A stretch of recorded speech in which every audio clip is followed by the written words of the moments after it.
Hello friends on the internet, I am here to give you my musical tip, and that tip has to do with chord tones. This is a restrictive practicing exercise, so we are going to take the notes 1, 3, 5, 7 that make up a chord tone, but we are going to change the order. Now, the reason why I feel this is an effective exercise is because it takes us out of our habitual patterns. How many times do you come to your acts and you start to play the same licks in the same way? I know that happens to me. So this exercise is really going to challenge your ears and the notes that you pick, and you'll start to hear your phrases in a slightly different way after you've practiced this exercise, give it enough time. Alright, so first things first, we are going to use an F7 concert chord and outline the 1, 3, 5, 7, which would sound like... Now we're going to go through the different variations. Here is variation number 2, which is 1, 3, 7, 5. Here's variation number 3, which is 1, 5, 7, 3. Here's variation number 4, which is 1, 7, 3, 5. Are you with me? Now I'm going to play each variation consecutively on that F7 concert.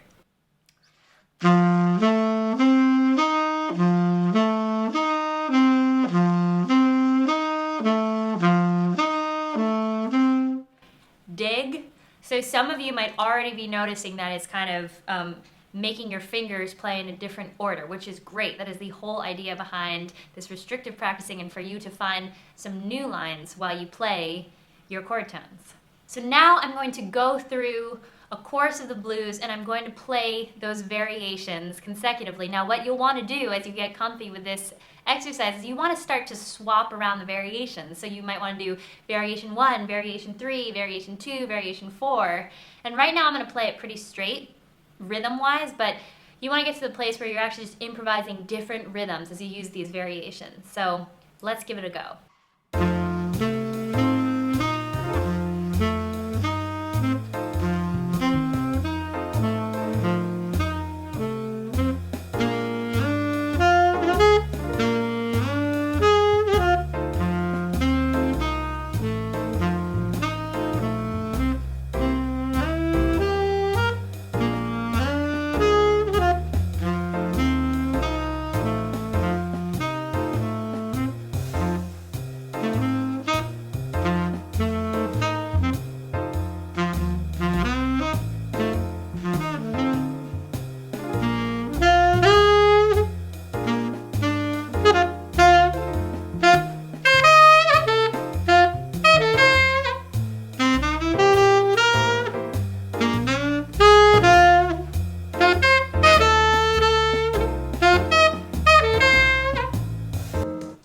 You'll notice I'm purposely keeping my lines on a more simplistic side when I add rhythm, because I'm really focusing on getting the right notes. So this is a great way to practice chord tones and get out of your comfort zone. Honestly, I would give this exercise to someone who was just beginning to learn chord tones and someone who was very advanced, because as soon as you take away elements that you know, aka playing all the notes, these exercises become way harder, hence the restrictive practicing method that I'm teaching you.